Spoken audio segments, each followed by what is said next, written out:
This guy is so fucking stupid. It's actually crazy how much this dude ruined his entire life.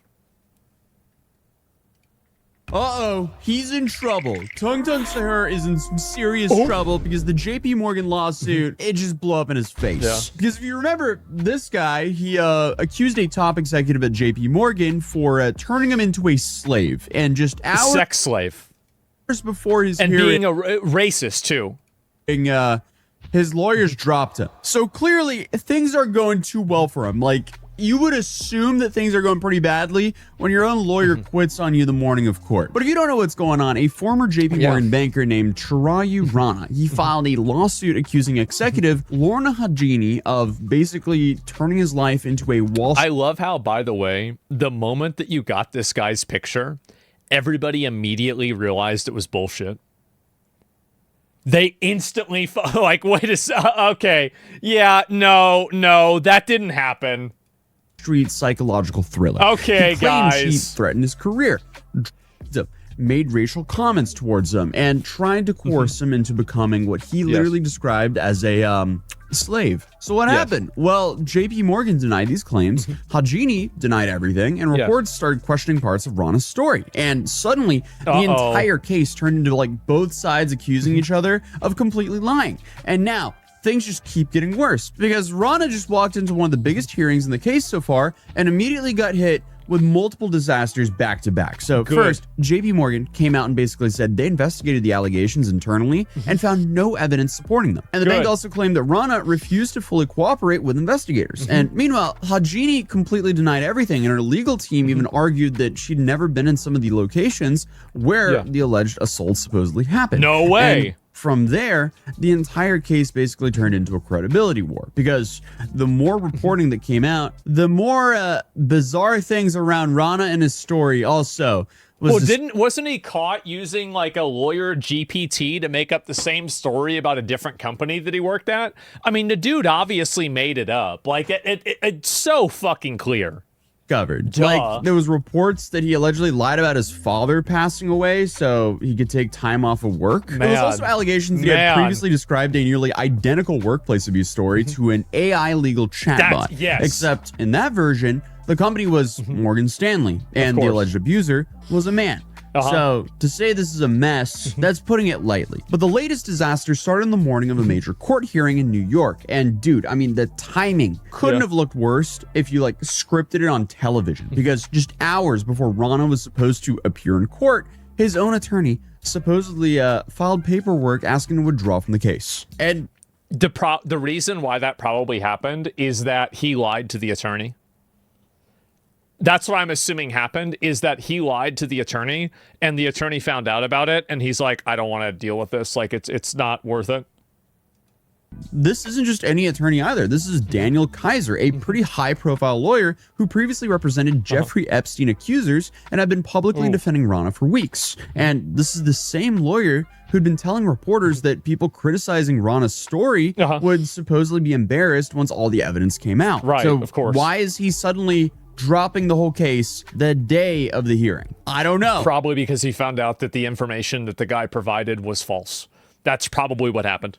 But obviously things get worse because now Rana seemingly represented himself pro se. Bro's suddenly pulling Damn, bro, like he just went out there. TikTok psychic going up against JP Morgan. But obviously, like, lawyers withdraw from cases sometimes. Like, that alone doesn't automatically mean that someone's guilty or lying or doomed or anything like that. Technically, there are a whole bunch of reasons attorneys can drop clients. But dude, the morning of the hearing, it just doesn't look good. Especially when the lawyer... No lawyer does that, especially a high-profile lawyer does that without a really, really good reason to do that. Like, you could see, like, maybe some, you know, Better Call Saul face on a billboard lawyer would do that. Like, I don't know. Like, probably not even they would do that. Like, you could see that happen. Like, but there's something that was wrong there. Lawyer got paid off. Oh, surely. Is someone known for representing high-profile victims. Like, it just doesn't... I think that kills that argument, too. It's like, if this guy was representing against Jeffrey Epstein,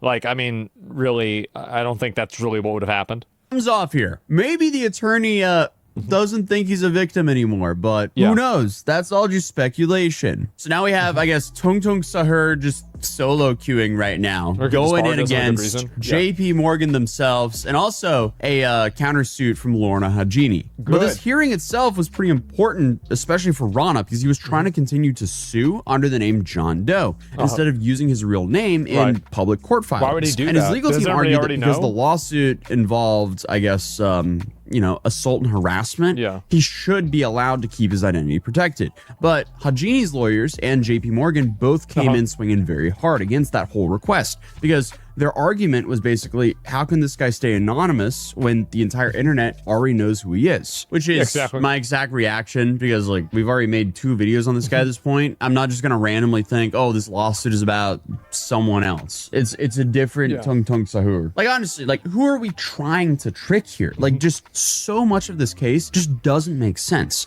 So according to Hajini's lawyers, Rana himself has already publicly spoken about the case in media interviews. So the judge ended up actually citing against him. So she reportedly said that you can't put the genie back in the bottle. And I guess quick clarification here, because this part got weirdly confusing even in the actual reporting. So a lot has happened in this case over the last few weeks, and honestly, like I was kind of waiting to make this update until the hearing, because lawyers of record have to give the court paper because dropping a client and it must be approved by the court typically cannot just quit. I'm assuming, like that's what I'm saying, like it had to be that he found out that the guy sent him fake stuff.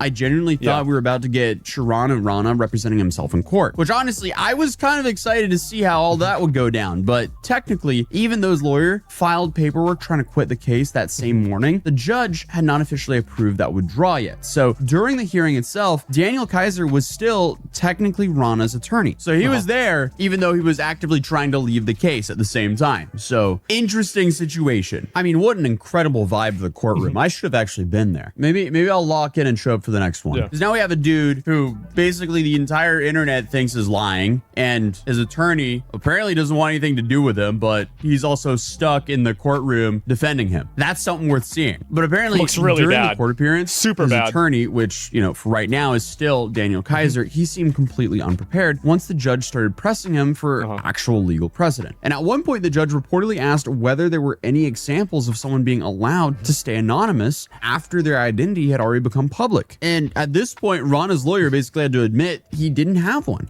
And this is not really the kind of moment you want happening in front of the judge when your entire argument depends on convincing the court that you deserve, special protections. But meanwhile, Hajini's legal team was basically arguing that the entire situation had become very unfair to her, because while Rana was trying to stay protected as John Doe, her real name was already being blasted all across the internet. And I mean, hey, it's actually a really good point, right? It is, because like now her reputation's destroyed over something that's basically a lie.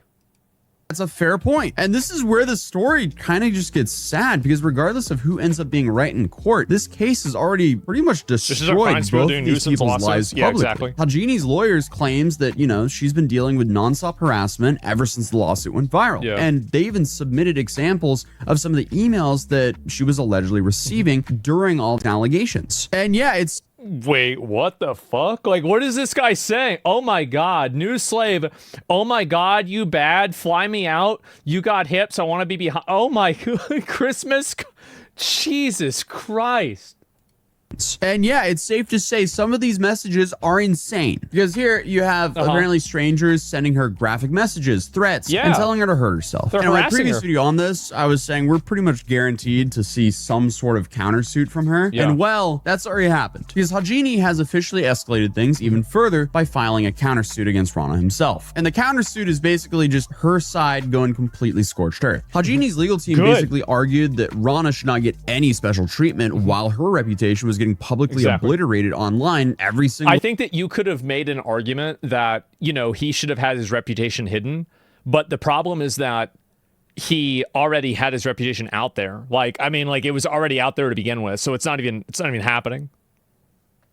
days since all these allegations dropped. And CatDany is basically arguing that Rana intentionally weaponized public attention to destroy her reputation. And according to her countersuit, she claims the allegations were entirely false, malicious, and fabricated, and were created for personal enrichment. Her lawyers also accused Rana of trying to extort millions of dollars from both her and JP Morgan by turning the case into a public scandal. So now they're no longer just denying allegations, they're now actively painting Rana as someone who allegedly created an entire fake story for leverage and money. And at one point, the filing even claims that Rana allegedly made an eerily similar fabricated allegations against a supervisor at a previous job. Now, to be fair, that specific claim has apparently not been independently verified yet. But it's interesting that that's now been included in the filings of this countersuit. And also, a reminder that JP Morgan apparently did try to settle this privately before the lawsuit exploded publicly. That's crazy. They even tried to fuck around with that too. Oh my God. Does defendant ever get to just stay anonymous in these cases? Yeah, absolutely they do.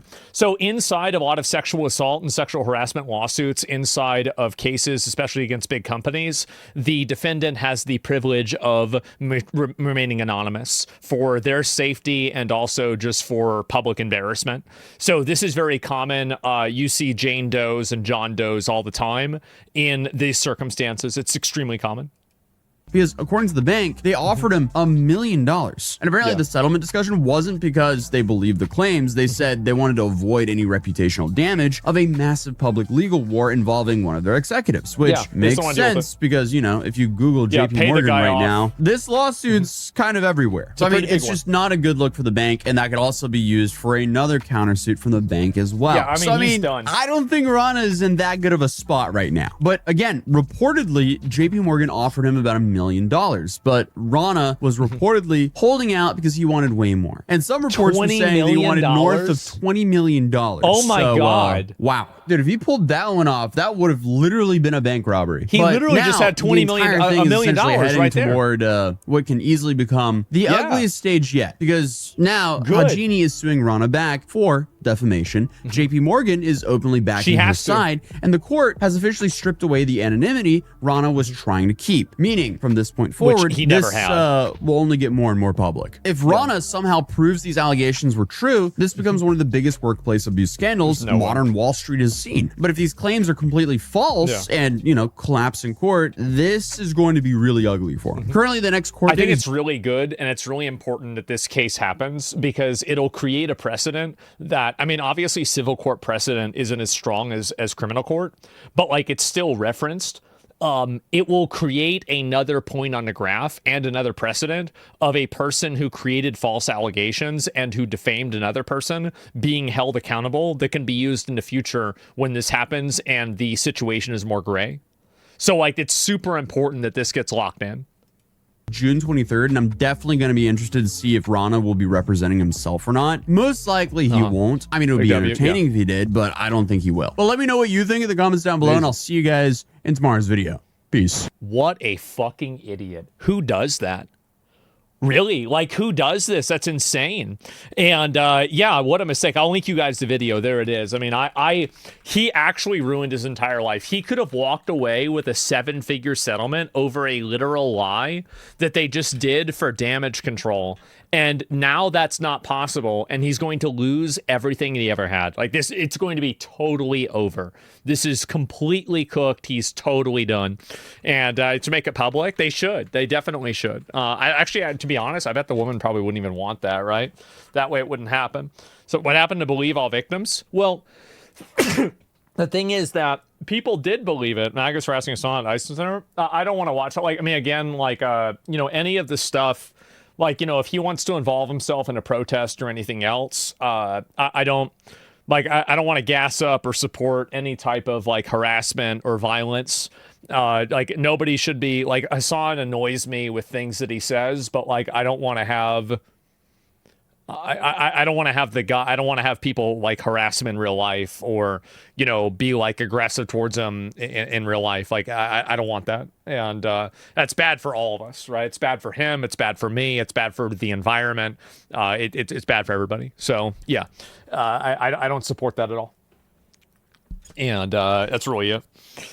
And fueling the fire. Yeah, sure.